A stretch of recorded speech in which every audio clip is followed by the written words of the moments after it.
Bienvenue à tous dans la Prolongue, l'émission qui décortique l'actu du ballon rond. Il fait beau, le soleil brille, les terrasses rouvrent, les tribunes aussi. Petit à petit, la vie reprend son cours. Ce n'est pas pour nous déplaire. Dans le monde du football, qui dit été, dit compétition internationale. La Copa América pour les amateurs de Roga Bonito, bien qu'on ne soit pas encore sûr quel est lieu. Et surtout, ce qui nous intéresse aujourd'hui, l'Euro. Alors sortez les drapeaux tricolores et vos plus beaux maillots bleus. On part pour une revue d'effectifs du championnat d'Europe de football. Qui sont les favoris? Les outsiders? Les flops en puissance? À quel type de tournoi peut-on s'attendre? On tente d'y répondre dans cette vidéo.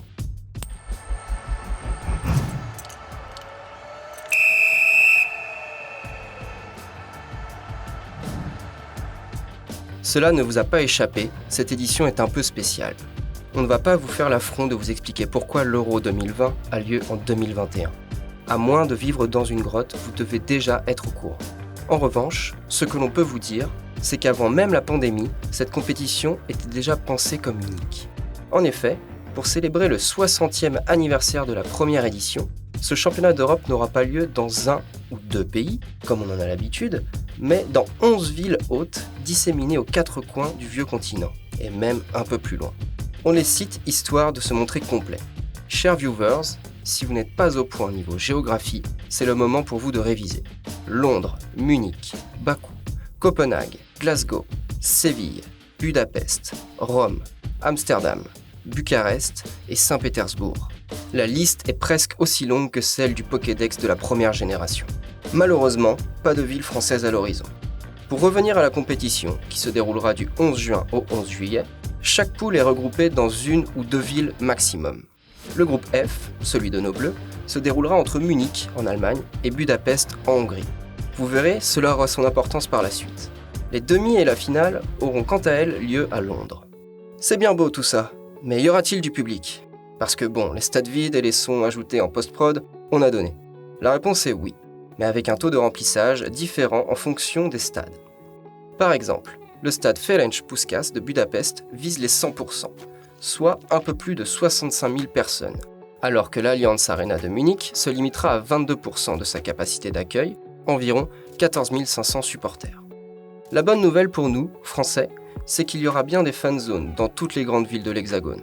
Exclusivement en extérieur et avec une jauge de 5000 personnes maximum certes, mais c'est déjà ça. Tout cela expliqué, rentrons dans le vif du sujet. Retour aux pelouses. Qui sont les favoris? On fait le tour de cet Euro groupe par groupe. Commençons avec le groupe A, celui de l'Italie. Dans une poule composée de la Suisse, de la Turquie et du Pays de Galles, la Squadra Azzurra se présente bien évidemment comme l'immense favorite. En revanche, ce n'est pas vraiment le cas à l'échelle de la compétition, où les Italiens font plus figure d'outsiders qu'autre chose. On le sait, nos voisins transalpins vivent une période délicate dans leur histoire. Pour preuve, ils n'ont même pas participé à la précédente Coupe du Monde. Aujourd'hui, ça va quand même beaucoup mieux. Pour leur première depuis des lustres sans Gigi Buffon, les Bleus Ciel peuvent s'appuyer sur une équipe estampillée Serie A avec 23 joueurs issus du championnat national. Des cadres comme Chiellini et Bonucci ont répondu à l'appel. Pour le reste, on attend la confirmation au niveau international de joueurs comme Marco Verratti. Reste à connaître leur état de forme, le Parisien étant incertain pour leur blessure et la majorité de la sélection ayant récemment contracté le Covid. Aucune certitude donc, mais n'est-ce pas dans ces cas-là que la Squadra Azzurra est la plus redoutable? On pense évidemment à l'Euro 2000, ou plus récemment en 2012 avec les 2 buts de Balotelli en 16 minutes contre l'Allemagne. Il n'est pas à exclure que ces filous nous refassent le coup. Dans le groupe A, il faudra également se méfier de la Turquie. Avec une équipe composée de joueurs d'expérience comme Yilmaz, le serial buteur du LOSC, mais aussi quelques pépites à l'instar de Kerem Aktürkoğlu, on les voit bien jouer les troubles fêtes. Passons au groupe B. Danemark, Finlande, Russie et Belgique. Ah, nos amis belges. Ils sont attendus au tournant, c'est le moins qu'on puisse dire. Mine de rien, la génération Hazard prend de l'âge et il serait dommage de ne capitaliser avec au moins un trophée. Non, une première place au classement FIFA, ça ne compte pas. Alors, est-ce leur dernière chance de rafler une coupe? Vraisemblablement pas. Le mondial n'est que dans un an. Mais la plupart de leurs cadres sont trentenaires ou presque. Et la génération qui suit n'est pas aussi brillante. Ce n'est pas le moment ou jamais, mais ça commence à y ressembler. Selon Thomas Vermaelen, la Belgique est plus forte qu'en 2018. L'expérience est là. Les automatismes se sont renforcés également. Et plusieurs joueurs ont progressé individuellement. C'est vrai, on peut difficilement le nier. Ils ont de la gueule, ces Diables Rouges. Leur phase de qualification a pris des allures de promenade de santé, avec 40 buts marqués pour seulement 3 encaissés. Résultat, 10 victoires en 10 matchs. Cette orgie offensive est à mettre, en partie, au crédit de Romelu Lukaku. En forme olympique, l'attaquant vient d'inscrire son 60e but en sélection. Et c'est sans parler de Kevin De Bruyne, sûrement le meilleur milieu de terrain offensif au monde actuellement. Après une saison de folie, le Rouquin est en course pour remporter le Ballon d'Or. Même avec un Eden Hazard dans un état de forme désastreux, les Belges ont de quoi envoyer du très lourd. Cette équipe fait peur. Pour elle, la phase de poule ne devrait être qu'une formalité. Reste à voir comment elle négociera les grands rendez-vous.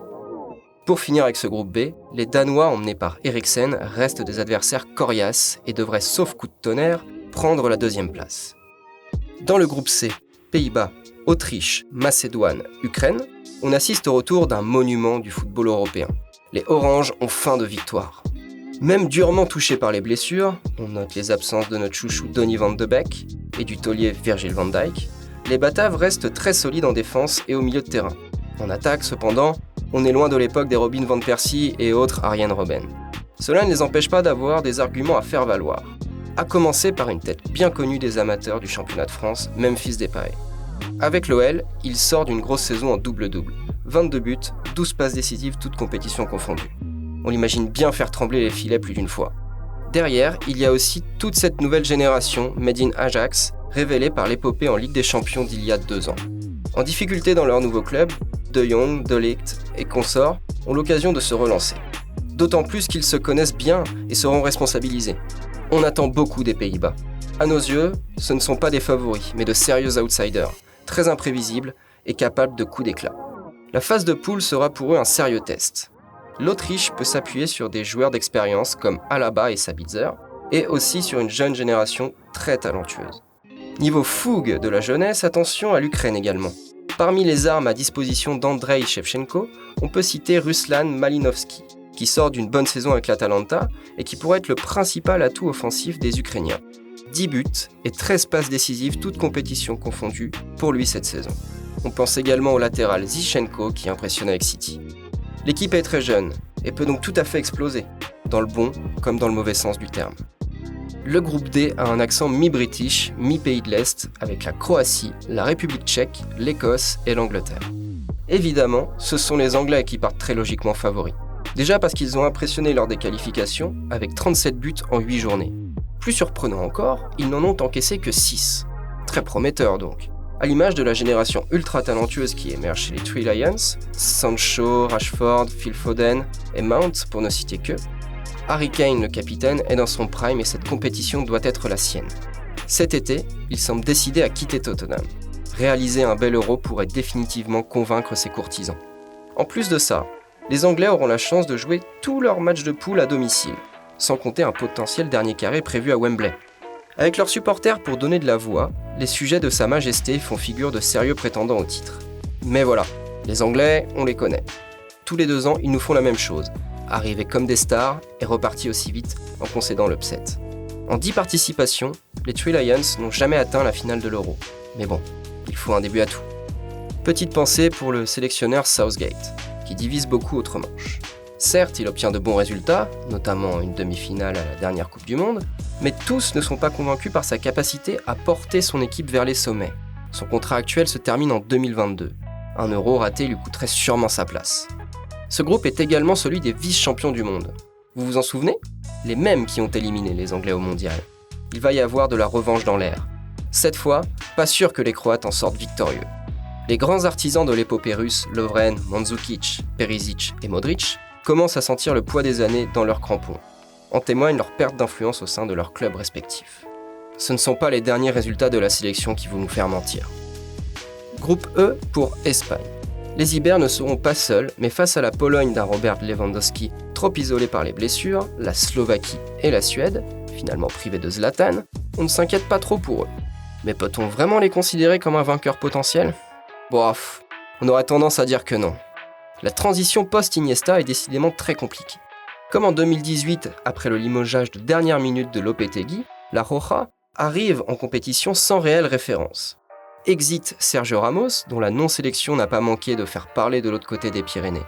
Pour la première fois depuis 1934, aucun joueur du Real Madrid n'a été sélectionné pour participer à une compétition majeure. Bye bye Piqué également. En somme, adieu la charnière centrale historique. Le chantier en défense sera pharaonique, et on sait à quel point il est complexe de créer une alchimie en si peu de temps. On comprend mieux la naturalisation express d'Aymeric Laporte, ou doit-on l'appeler Laporta. Le récent test positif au Covid de Sergio Busquets ne fait qu'ajouter de l'huile sur le feu. La Roja se cherche. Très critiqué, Luis Enrique n'a toujours pas trouvé son 11. Ce n'est pas faute d'avoir essayé, mais bon, l'Espagne reste l'Espagne. Ce nouveau départ peut être l'occasion pour Pedri, Marcos Llorente et Ferran Torres de prendre leurs responsabilités. De notre côté, nous aurons un œil sur Gérard Moreno qui sort d'une saison à 30 buts avec Villarreal. On termine avec le groupe F, celui que l'on attend le plus, le groupe de la mort. La France, championne du monde en titre, le Portugal, champion d'Europe en titre, l'Allemagne, championne du monde 2014 et la Hongrie. Ne riez pas, il s'agit d'une bonne équipe. C'est le petit pousset qu'il ne faut pas sous-estimer. Malheureusement, le forfait de leur meilleur joueur Dominik Szoboszlai, blessé aux adducteurs, réduit la fenêtre de tir pour les Hongrois. En revanche, comme l'Angleterre, ils joueront certains matchs à domicile, dont celui face à la France. Tout d'un coup, l'objectif d'un stade rempli à 100% dont on vous parlait en début de vidéo prend tout son sens. Cependant, ne nous le cachons pas, nos deux plus gros adversaires restent le Portugal et l'Allemagne. Peut-être plus le premier que le second, car la Mannschaft navigue à vue. Depuis le fiasco de la Coupe du Monde en Russie, il a fallu reconstruire et tenter de repartir sur des bases saines. Müller, Hummels et compagnie se sont vus indiquer la porte. Mais tout ne s'est pas passé comme prévu. Les jeunes ont globalement déçu, et devant les performances en club des anciens, Joachim Löw, qui dispute là sa dernière compétition, n'a pas eu d'autre choix que de les rappeler. On imagine l'ambiance dans le vestiaire. Maintenant, il faut voir comment faire jouer cette équipe. Comment faire coexister les anciens avec Leroy Sané, Serge Gnabry et les autres. Müller, comme Benzema, ne revient pas pour être remplaçant, surtout après sa superbe saison. Löw va-t-il devoir changer de système ? C'est la question qui taraude les analystes outre-Rhin. Selon Paulo Breitner, correspondant de RMC en Allemagne, les Allemands ont tendance à devenir français, et les Français à devenir allemands. C'est à ne plus rien y comprendre. En gros, il veut dire que si historiquement la France pratiquait un football plutôt flamboyant, ce n'est plus le cas depuis l'arrivée de Deschamps, qui a installé une culture du résultat au pragmatisme germanique. On gagne sans forcément pratiquer le plus beau jeu. Enfin, dixit le Master Thibaut Courtois. A l'inverse, la Mannschaft a abandonné ce qui faisait son ADN pour entamer une mue vers un jeu moins cadenassé et plus agréable à voir. Cela leur a permis de remporter la Coupe du Monde 2014. Mais depuis, ça coince. En même temps, ils nous ont tellement habitués à l'excellence que forcément, la moindre contre-performance interroge. Ce n'est pas pour autant qu'il faut les enterrer. N'oubliez pas, le football se joue à 11 contre 11 et à la fin, ce sont les Allemands qui gagnent. Ou pas. Rappelons-nous maintenant à de mauvais souvenirs. Sur le papier, le Portugal va défendre son titre avec une meilleure équipe qu'en 2016. Leur effectif regorge de talent. CR7, João Félix, Bernardo Silva, André Silva, Guedes, Sergio Oliveira, Moutinho, Diaz, Guerreiro. Cristiano peut encore continuer d'écrire sa légende. Il a déjà marqué lors de 4 éditions de l'Euro. Il est d'ailleurs le seul joueur à l'avoir fait. Il peut au passage devenir le meilleur buteur de l'histoire de la compétition. Un record de 9 réalisations qu'il codétient actuellement avec Platini. Même si, cocorico, Platoche les avait tous plantés en 84. Bref, on se croirait presque revenu en 2006, avec un mélange entre de vieilles gloires et des jeunes aux dents longues. En parlant de jeunes, l'Euro a souvent permis aux Portugais de faire éclore de nouvelles pépites. On pense à Renato Sanchez, le meilleur jeune de l'Euro 2016, ou avant lui, à Nuno Gomes en 2000. Autour de qui cette année ? João Félix ? Ruben Diaz ? Pour autant, tout n'est pas parfait chez les Rouges et Verts. S'ils peuvent toujours s'appuyer sur un CR7 goléador devant l'Éternel et sur un bloc solide en défense, leur animation offensive en revanche ne reflète pas la qualité technique de l'effectif. Il faut bien trouver quelque chose à redire, car selon nous, plus encore que la Mannschaft, la Seleção das Quinas dispose de sérieux arguments pour pourquoi pas tenter de conserver leur titre. À moins que les Bleus ne prennent leur revanche. Et oui, ne passons pas par 4 chemins. La France a l'étoffe du favori de la compétition. De 1, elle est championne du monde en titre. De 2, son réservoir de joueurs est titanesque, quasiment jamais vu. Sur toutes les lignes, on retrouve ce qui s'apparente aux meilleurs joueurs européens, voire mondiaux. Sauf pour les latéraux, on vous l'accorde. D'accord, l'équipe de Didier Deschamps ne séduit toujours pas par son jeu, mais c'est exactement quoi faire lorsqu'il s'agit de gagner. Pour l'orgasme footballistique, il faudra sûrement attendre Zizou. La nouveauté, tout le monde le sait, c'est bien évidemment le retour de Karim Benzema. Une surprise bien orchestrée par Dédé, qui était parvenu à nous le cacher presque jusqu'au bout. Un atout non négligeable qui vient compléter une armada offensive déjà colossale. Mais attention, en 2002, nous étions un peu dans le même état d'esprit, avec une attaque de feu, et on connaît tous le résultat. Maintenant, une autre question se pose. Comment jouer avec Benzema ? Parce qu'avec le départ de Matuidi vers la MLS, il semblerait qu'on en ait définitivement fini avec les ailiers gauche tankés comme Didier Deschamps les aime tant. À moins qu'il nous sorte une énième fois un Sissoko de son chapeau. Par pitié, non. Se dirige-t-on alors vers un nouveau système de jeu ? Cela semble être le cas. Malheureusement, la préparation a été très courte et il faudra que la mayonnaise prenne rapidement. Griezmann, Benzema, Mbappé, les titulaires sont tout trouvés. Ce que l'on a pu apercevoir en match de préparation est plus que rassurant. Au pire, Giroud sera toujours là pour planter. Côté faiblesse, on pense aux latéraux qui ne semblent être ni les plus costauds défensivement, ni les plus tranchants en attaque. D'ailleurs, le côté droit, tout particulièrement, risque de nous donner quelques sueurs froides. Mbappé sera-t-il disposé à consentir les efforts de repli défensif qu'il ne fait que très irrégulièrement au PSG ? Pavard pourra-t-il compenser ses errements ? Attention à ne pas trop en demander à Kanté et Tolisso.